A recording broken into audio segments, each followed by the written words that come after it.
मैं तेरे वास्ते नाची रे, दे ना। मैं भी नाचा, मेरे को दो। आज हम एक ऐसे एक्टर की बात करेंगे जो सूट वूट पहनकर कहता था, आलो ले लो। वह हीरो जिसके सामने अगर किसी ने अपना जन्मदिन मना लिया तो वह उससे कहता, तो कौन सा तीर मारा, ऐसा कौन सा एहसान किया दुनिया पर पैदा होकर। उसके कुछ डायलॉग इतने हिट हुए कि लोगों के दिलों में घर कर गए। उसे इतना गुस्सा आता था कि डायरेक्टर और एक्टर उससे डर जाते थे, लेकिन वो कहता, कंट्रोल। एकमात्र ऐसा एक्टर जिसने हिंदू मुस्लिम एकता का ऐसा उदाहरण दिया जिसे आज तक बॉलीवुड वाले चिपका रहे हैं। बता, इसमें मुसलमान का कौन सा, हिंदू का कौन सा। भाई लेकिन मैं तो क्रिश्चियन हूँ। हम बात कर रहे हैं बिना किसी डांस, गाने और एक्शन के, सिर्फ अपनी एक्टिंग के दम पर लोगों को अपना दीवाना बनाने वाले एक्टर नाना पाटेकर की। भगवान का दिया हुआ सब कुछ है, दौलत है, शोहरत है, इज्जत है। कैसे 35 रुपए की नौकरी करने वाला एक लड़का बॉलीवुड का नामी एक्टर बना? क्या सच में उनकी मां का संबंध अंडरवर्ल्ड से था? एक ऐसा इंसान जिसने अपने से 20 साल छोटी हीरोइन के साथ संबंध बनाए, क्यों लोग उनके साथ काम करने से डरते थे? कैसे अपनी लड़की की उम्र की हीरोइन के साथ वो 3 साल तक लिव इन रिलेशनशिप में रहा? नहीं आओगी तो तुम्हें मालूम है मैं क्या कर सकता हूँ। मैं जरूर आऊंगी। क्या सच में नाना पाटेकर ने अपने ही अपंग बेटे को सिर्फ इसलिए मार डाला था क्योंकि वो अच्छा नहीं दिखता था? क्यों उन्होंने तनुश्री को इतना हरेस किया कि उसे रातों रात विदेश भागना पड़ा? और क्यों वो किसानों और मजदूरों के लिए हमेशा तैयार रहते हैं? क्या है उनके इतने साधारण जीवन शैली का राज? जानेंगे और भी बहुत कुछ, तो चलिए शुरू करते हैं। आ गए मेरी मौत का तमाशा देखने। नाना पाटेकर का जन्म 1 जनवरी 1951 को बंबई में हुआ था। उनके बचपन का नाम था विश्वनाथ पाटकर। उनके पिता का नाम दिनकर पाटकर था और मां का नाम था संजना पाटकर। नाना पाटकर अपने सभी भाइयों में सबसे ज्यादा काले थे, इसलिए उनके दिमाग में यह बात घर कर गई कि उनके माँ बाप उन्हें ज्यादा पसंद नहीं करते। वो कोशिश करते जिससे उनके पिता का ध्यान अपनी तरफ खींच सकें। उनके पिता को तमाशा देखने का बड़ा शौक था। तमाशा मतलब नाटक। वो अपने बच्चों को अपने साथ नाटक देखने ले जाते थे। नाटक को देखकर उनके पिता का चेहरा खिल जाता और नाना पाटेकर ने यहीं से सोच लिया कि अपने पिता को खुश करने के लिए वो नाटक में ही काम करेंगे ताकि उनके पिता उन्हें भी पसंद करने लगें। जिंदगी ने मेरे कान में कहा, मल्हार तू कलाकार बनेगा। उनके पिता का कपड़ों का कारोबार था, लेकिन उनके किसी साथी ने उन्हें धोखा दे दिया और वो रातों रात सड़क पर आ गए। हालत इतनी बुरी हो गई कि परिवार का एक वक्त का खाना भी मुश्किल होने लगा। हालात जरूर बदले थे, लेकिन नाना के तेवर नहीं बदले। लाखों लोग सड़क पर भूखे सोते हैं, एक दिन भूखा सो जाऊंगा, मर नहीं जाऊंगा। उन्हें तंगी ने अचानक ऐसा घेरा कि 13 साल के विश्वनाथ यानी कि नाना पाटेकर को मजदूर बनकर काम करना पड़ा। वह स्कूल से वापस आकर 8 किलोमीटर दूर पैदल चलकर चूना और ईंट की भट्टी में काम करने जाते थे। फिल्मों के पोस्टर चिपकाने और पेंट करने का काम करते थे। सड़क के जेब्रा क्रॉसिंग को पेंट करने के लिए रात के 12 बजे तक काम करते थे। वो पढ़ते भी रहे और काम भी करते रहे और इस तरह उन्होंने अपना कॉलेज भी पूरा किया। इसके बाद पूना में वो एक एड एजेंसी में 1200 रुपए प्रति महीने के हिसाब से नौकरी करने लगी और पैसे बचाने में तो वो इतने एक्सपर्ट थे कि गंजे को भी कंघी बेच दें। इसके बदले में आप ये ले लो। Give me change, give me change. लेकिन नौकरी करते हुए वो ऊबने लगे और उनके अंदर का कलाकार भी उन्हें झंझोरने लगा था। उन्हें थिएटर के सपने आने लगे, इसलिए एक दिन अपने दिल की सुनते हुए उन्होंने नौकरी छोड़ दी और थिएटर ज्वाइन कर लिया। उन्होंने सबसे पहले एक नाटक में काम किया जिसका नाम था वाल्मीकि और इस नाटक को देखने बहुत दूर से उनके पिता आए थे। अपने पिता को देखकर नाना बहुत खुश हुए और उनके मन से ये मैल भी निकल गया कि उनके पिता उन्हें नापसंद करते हैं। नाटक में उनके किरदार को देखकर उनके पिता बहुत खुश हुए और नाना ने ठान लिया कि अब बस यही करना है। इसके बाद लगभग 2 साल तक नाना पाटेकर ने सिर्फ थिएटर में काम किया। उन्हें एक शो के 50 रुपए मिलते थे। वह लगातार एक्टिंग करते रहे और धीरे धीरे एक कमाल के एक्टर बन गए। आंखें भर जाएंगी, 1 2 3। एक दिन थिएटर खत्म होने के बाद उनसे एक डायरेक्टर मिले। डायरेक्टर ने नाना से पूछा, फिल्म में काम करोगे? वक्त है तुम्हारे पास? और नाना ने कहा, इस काम के लिए तो वक्त ही वक्त है। फिल्म का नाम था गमन और इस तरह नाना पाटेकर ने फिल्म गमन से अपने बॉलीवुड करियर की शुरुआत की। इस फिल्म में उन्होंने स्मिता पाटिल के साथ काम किया और स्मिता पाटिल उनकी एक्टिंग की दीवानी हो गईं। लेकिन इस एक फिल्म के बाद उन्हें दूसरी किसी फिल्म में काम नहीं मिला और वो हार कर वापस पूना लौट आए और दोबारा से थिएटर में काम करने लगे। और यहीं उनकी मुलाकात हुई उनकी सपनों की राजकुमारी नीलकांति से, जो एक बैंक में काम करती थी और उसे थिएटर देखने का शौक था। नाना पाटेकर उनसे मिलने लगे और दोनों में दोस्ती हो गई। धीरे धीरे यह दोस्ती कब प्यार में बदल गई पता ही नहीं चला। तेरा गम मेरा गम एक जैसा सनम। और दोनों ने शादी कर ली। शादी के टाइम पर नाना पाटेकर की पत्नी उनसे ज्यादा कमाती थी, लेकिन फिर भी उन्होंने नाना से कहा कि तुम थिएटर ही करो और घर मैं संभाल लूंगी, तुम बस अपने सपने पर ध्यान दो। दोनों मिलकर इतना पैसा कमा लेते थे कि खुशी खुशी रह सकें और नाना गर्व से कहने लगे, भगवान का दिया हुआ सब कुछ है, दौलत है, शोहरत है, इज्जत है। तभी अचानक एक दिन नाना के पिता की तबीयत बिगड़ गई और नाना ने उन्हें अस्पताल में भर्ती करवा दिया। वो कई महीनों तक अस्पताल में ही रहे और नाना पाटेकर दिन रात सो करके उनके इलाज के लिए पैसे जुटाते रहे, लेकिन फिर भी उनके इलाज के लिए पैसे कम पड़ गए और पिता नहीं बच पाए। जिस दिन उनके पिता की मौत हुई उस दिन नाना पाटेकर एक महासागर नाम के नाटक में काम कर रहे थे। पिता की मौत की खबर सुनने के बाद भी नाना ने शो करना नहीं छोड़ा और उसे पूरा किया। नाना पूरी तरह से नाटक में मगन हो गए और थिएटर को ही उन्होंने अपनी जिंदगी बना लिया। थिएटर के दौरान एक ऐसी घटना घटी जिसने नाना पाटेकर के व्यक्तित्व को सबके सामने ला दिया। नाना एक नाटक को कर रहे थे। नाटक में जैसे ही एक रेप का सीन आया तो पब्लिक तालियां बजाने लगी और नाना इस बात से इतने आहत हुए कि वो शो को बीच में ही छोड़कर चले गए। उनका मानना था कि रेप जैसे सीन पर तालियां नहीं बजनी चाहिए, फिर चाहे वो नाटक ही क्यों ना हो। नाना को गुस्सा उस पब्लिक पर आया और उन्होंने कहा, ऊपर वाला भी ऊपर से देखता होगा तो उसे शर्म आती होगी। इसके बाद भी वो नाटकों में काम करते रहे और थिएटर से जुड़े रहे। एक दिन स्मिता पाटिल ने एक बार फिर उन्हें फिल्मों में काम करने के लिए कहा, लेकिन नाना पाटेकर ने मना कर दिया। स्मिता पाटिल ने उन्हें खूब समझाया और ऑडिशन के लिए रवि चोपड़ा के पास भेज दिया। रवि चोपड़ा ने नाना पाटेकर को एक रेपिस्ट का रोल ऑफर किया और इस पर नाना पाटेकर इतना भड़क गए कि वे रवि चोपड़ा को गालियों की डिक्शनरी पढ़ाकर वापस आ गए।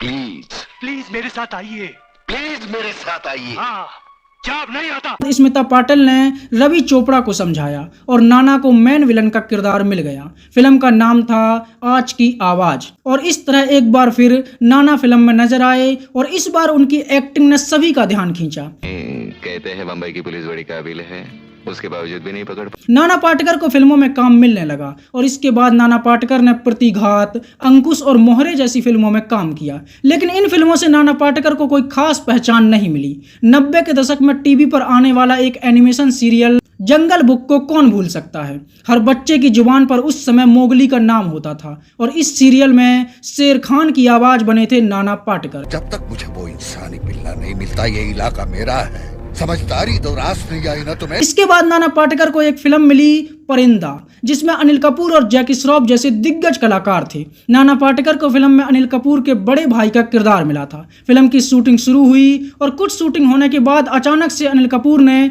नाना पाटेकर को फिल्म से बाहर निकलवा दिया। उनका किरदार जैकी श्रॉफ को मिल गया। अनिल कपूर नहीं चाहते थे कि बाहर से आया हुआ कोई थिएटर का आर्टिस्ट एक हीरो वाला रोल करे और उसे अनिल कपूर से ज्यादा फेम मिल जाए, इसलिए झकास ने वीडू को अपना भाई बना लिया और नाना पाटेकर ये करते रह गए। कंट्रोल। नाना पाटेकर चुपचाप फिल्म से बाहर हो गए, लेकिन कुछ दिन बाद फिल्म का डायरेक्टर उनसे बात करने गया और नाना को मेन विलन यानी कि अन्ना का किरदार ऑफर किया। नाना पाटेकर मान गए, लेकिन उन्होंने कहा कि विलन की स्क्रिप्ट मैं खुद लिखूंगा। डायरेक्टर ने भी हाँ कर दिया और इस तरह फिल्म परिंदा में नाना पाटेकर ने विलन का किरदार निभाया। पैसा क्यों दे रहे थे तेरे को? मुझे फंसाने के लिए है ना? और तू बता। और उनका रोल और उनकी एक्टिंग को लोगों ने इतना पसंद किया कि वो अनिल कपूर और जैकी श्रॉफ दोनों पर भारी पड़ी और इस फिल्म के बाद नाना पाटेकर को बड़ी फिल्मों में काम मिलने लगा। इसके बाद उन्होंने खुद एक फिल्म डायरेक्ट की जिसका नाम था प्रहार और इसके लिए नाना पाटेकर ने खुद भी आर्मी की ट्रेनिंग ली थी। यह फिल्म बड़ी हिट हुई और नाना की एक्टिंग और डायलॉग के सब दीवाने हो गए। इसके बाद उनकी एक से बढ़कर एक फिल्में आईं, जिनमें अंकुश, सलाम बॉम्बे, आवाम, सूत्रधार, राजू बन गया जेंटलमैन, मुस्तफा, युग पुरुष, गैंग, शक्ति, अब तक 56, शागिर्द, द अटैक ऑफ 26/11, तड़का, आपला मानस, राजनीति, नट सम्राट और वेलकम जैसी बेहतरीन फिल्में शामिल रहीं। नाना पाटेकर बड़े खुश थे और उनकी फिल्में भी सुपरहिट हो रही थीं। सब कुछ अच्छा चल रहा था और वो कह रहे थे भगवान का दिया हुआ सब कुछ है। तभी उनकी पत्नी ने एक बच्चे को जन्म दिया। बच्चे के जन्म की खुशखबरी सुनकर नाना फूले नहीं समाये, लेकिन जब नाना ने अपने बच्चे को देखा तो वो हैरान रह गए। बच्चा नॉर्मल नहीं था और वो दिखने में बड़ा ही अजीब लगता था। उसकी शक्ल आम बच्चों से बहुत अलग थी। नाना उसे देखकर घबरा गए और उन्होंने उसे देखने तक से मना कर दिया। नाना को अपने ही बेटे से नफरत हो गई और वह उसे कभी भी हाथ नहीं लगाते थे। नाना की पत्नी को नाना का अपने ही बच्चे से ऐसी नफरत करना पसंद नहीं आया और दोनों के बीच मनमुटाव होने लगा। बच्चा जैसे जैसे बड़ा हो रहा था उसकी शक्ल उतनी ही बदसूरत होती जा रही थी और नाना की नफरत भी दिन पर दिन बढ़ती जा रही थी। नाना पाटेकर को अपने आप से भी चिढ़ होने लगी कि वो कैसे पिता हैं जो अपने ही बेटे से नफरत कर रहे हैं। मतलब कितना घिनौना आदमी हूं मैं, देख सोच ले। पहली बात मेरे जहन में आई, लोग क्या बोलेंगे, नाना का बेटा कैसे। उनका बेटा 2 साल का हुआ और अचानक से उसकी मौत हो गई। मीडिया में खूब सुर्खियां उड़ी कि नाना पाटेकर ने अपने ही बदसूरत बेटे को मार डाला। उस समय हर किसी ने नाना पाटेकर पर उंगली उठाई और नाना पाटेकर को एक बेरहम पिता कहा जाने लगा। हालांकि नाना ने कई बार इस मामले में लोगों को समझाया कि वो अपने बेटे से प्यार करते थे, लेकिन वो हर किसी का मुंह बंद नहीं करवा पाए और उन पर अपने बेटे को ही मारने के आरोप लगते रहे। नाना पाटेकर इन सब तानों से और बेटे के चले जाने से बहुत परेशान रहने लगे और बहुत ज्यादा चिड़चिड़ापन भी उनमें आ गया था। कुछ समय बाद उनकी जिंदगी में खुशियां एक बार फिर लौटी और उनके घर पर एक बेटे ने फिर से जन्म लिया जिसका नाम रखा गया मल्हार पाटेकर। अब नाना बहुत खुश थे, घर में खुशियां थी और फिल्में भी धड़ाधड़ चल रही थीं। और इसके बाद नाना पाटेकर की एक ऐसी फिल्म आई जिसने उन्हें बॉलीवुड में अमर कर दिया। फिल्म थी तिरंगा। अगर जिंदगी में किसी से रिश्वत ना ली हो तो ही मुझे हाथ लगाना। फिल्म में उन्होंने इंस्पेक्टर बागले का किरदार निभाया। फिल्म में नाना पाटेकर के साथ वो एक्टर भी था जिसका नाम सुनते ही लोग फिल्म छोड़ देते थे। हमें मालूम है, इसीलिए तो जूते तुम्हारे मुंह के सामने रखे हैं। नाना पाटेकर के साथ राजकुमार की जोड़ी को खूब पसंद किया गया। फिल्म का एक गाना इतना पसंद किया गया कि आज भी अगर दोस्तों की दारू पार्टी चल रही हो तो ये गाना जरूर बजता है। पीले पीले ओ मोरे राजा, पीले पीले। यह फिल्म बड़ी हिट हुई और नाना पाटेकर बॉलीवुड का एक बड़ा नाम बन गए। इसके बाद नाना पाटेकर को एक और यादगार फिल्म मिली जिसका नाम था क्रांति वीर। कुत्ते की तरह जीने की आदत पड़ी है सबको। अरे इज्जत से जीना है तो खुद लड़ना सीखो। और इस फिल्म ने नाना पाटेकर को एक्टिंग का बादशाह बना दिया। फिल्म के डायलॉग बॉलीवुड के लिए मिसाल बन गए, जिनमें सबसे चर्चित डायलॉग रहा, एक मच्छर साला आदमी को हिजड़ा बना देता है। फिल्म का क्लाइमैक्स इतना बड़ा हिट हुआ कि आज भी इसके लिए नाना की तारीफ होती है। कमाल की बात यह थी कि फिल्म का यह सीन स्क्रिप्टेड नहीं था।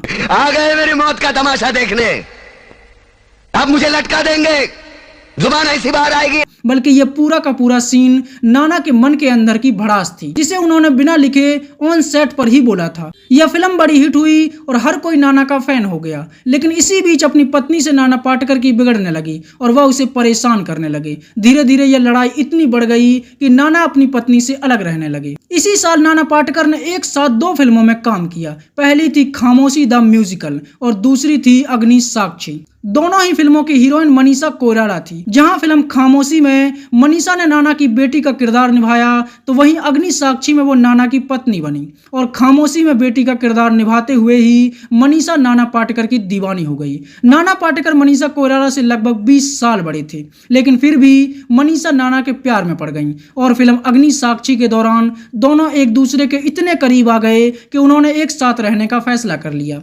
नाना पाटेकर ने अपनी पत्नी को छोड़ दिया और वह मनीषा के साथ लिव-इन में रहने लगे। इस तरह मनीषा बेटी से पत्नी बन गई और दोनों बिन ब्याहे पति पत्नी बनकर रहने लगे। मनीषा कोइराला नाना के प्यार में पूरी तरह से पागल हो गई थी और दोनों लगभग 3 साल तक लिव-इन में रहे। लेकिन धीरे धीरे नाना पाटेकर का गुस्सा मनीषा पर हावी होने लगा। नहीं आओगी तो तुम्हें मालूम है मैं क्या कर सकता हूँ। मैं जरूर आऊंगी। और वो मनीषा से मारपीट भी करने लगे। इसी दौरान 1999 में नाना पाटेकर एक फिल्म में नजर आए जिसका नाम था कोहराम, और इस फिल्म में उनकी हीरोइन थी आयशा जुल्का। फिल्म की शूटिंग के दौरान नाना पाटेकर की आयशा जुल्का के साथ नजदीकियां बढ़ने लगी और वो घर पर कम जाने लगे और मनीषा को इग्नोर करने लगे। एक दिन अचानक मनीषा कोइराला फिल्म के सेट पर चली गई। वहां उन्होंने जाकर देखा कि नाना और आयशा जुल्का हवस के समंदर में गोते लगा रहे हैं। मनीषा ने उन्हें इस हालत में देखा और वो नाना पाटेकर से नफरत करने लगी। इसके बाद मनीषा ने नाना से दूरी बना ली और नाना पाटेकर मनीषा कोइराला से अलग हो गए। इसके बाद भी नाना पाटेकर लगातार फिल्मों में सक्रिय रहे। माधुरी दीक्षित के साथ नाना पाटेकर की आई फिल्म वजूद भी खूब सुर्खियों में रही। ये पूरी फिल्म एक तरफ और फिल्म में नाना पाटेकर की एक शायरी एक तरफ। इतने दिनों के बाद जो देखा तुम्हें तो यूं लगा कि एक बेजान तर में आत्मा फिर लौट के आ जाए, वो जो खो चुका था जिंदगी फिर जिंदगी पा जाए, वो जो मर चुका था जी उठे और फिर। यह इतनी वायरल हुई कि इसे जब नाना पाटेकर बोल रहे थे तो इसे सुनकर माधुरी दीक्षित भी एक बार के लिए नाना पाटेकर की दीवानी हो गई थी। कैसे बताऊं मैं तुम्हें मेरे लिए तुम कौन हो। फिल्मों में केवल अपनी एक्टिंग के द्वारा नाना पाटेकर ने बॉलीवुड में वह मुकाम हासिल किया कि वो सबसे बेहतरीन एक्टर में से एक बन गए। फिल्म हॉर्न ओके प्लीज की शूटिंग के दौरान एक आइटम सॉन्ग करते हुए एक्ट्रेस तनुश्री ने नाना पाटेकर के ऊपर यह आरोप लगाया कि उन्होंने उसे हरेस करने की कोशिश की है, उन्हें गलत तरीके से छुआ है। और जब उन्होंने इसका विरोध किया तो सभी लोग उल्टा तनुश्री के ही विरोधी हो गए। बाद में यह मामला इतना बढ़ गया कि नाना पाटेकर की खूब थू-थू हुई। हालांकि ज्यादातर लोग नाना पाटेकर के समर्थन में ही खड़े हुए थे और तनुश्री को खूब परेशान किया जाने लगा। बाद में तनुश्री इस मामले में इतनी टॉर्चर हुई कि उसे रातों रात विदेश भागना पड़ा। नाना पाटेकर ने इसके जवाब में अपनी प्रतिक्रिया दी और आरोपों को बेबुनियाद बताया। उन्होंने कहा कि यह तनुश्री का सिर्फ अटेंशन पाने का एक तरीका था, जो कहीं ना कहीं ठीक भी लगता था, क्योंकि तनुश्री कोई बहुत बड़ी एक्ट्रेस नहीं थी। वह स्ट्रगल कर रही थी और लोगों को भी कुछ खास पसंद नहीं आ रही थी। नाना पाटेकर लगातार बॉलीवुड में एक्टिव बने रहे और आज भी अपनी एक्टिंग से लोगों के दिलों में एक अलग जगह बनाकर बैठे हुए हैं। कहाँ बैठा हूँ, किससे बात कर रहा हूँ, क्या बात कर रहा हूँ, समझ में नहीं। कंट्रोल। बाद में नाना पाटेकर पत्नी के पास वापस लौट आए और अब अपने परिवार के साथ ही रहते हैं। एक्टिंग के अलावा नाना पाटेकर और भी कई तरह के सामाजिक कार्यों में भी बढ़ चढ़कर भाग लेते रहते हैं और किसानों की मदद के लिए भी हमेशा तैयार रहते हैं। नाना पाटेकर एक धार्मिक इंसान भी हैं और आज भी बॉलीवुड में एक्टिव बने हुए हैं। तो यह थी विश्वनाथ यानी कि नाना पाटेकर की कहानी, वो एक्टर जिसे सिर्फ अपनी एक्टिंग के लिए सदियों तक याद रखा जाएगा। बाप को भेज, तेरे बस की बात नहीं। नाम पूछे तो बोल देना।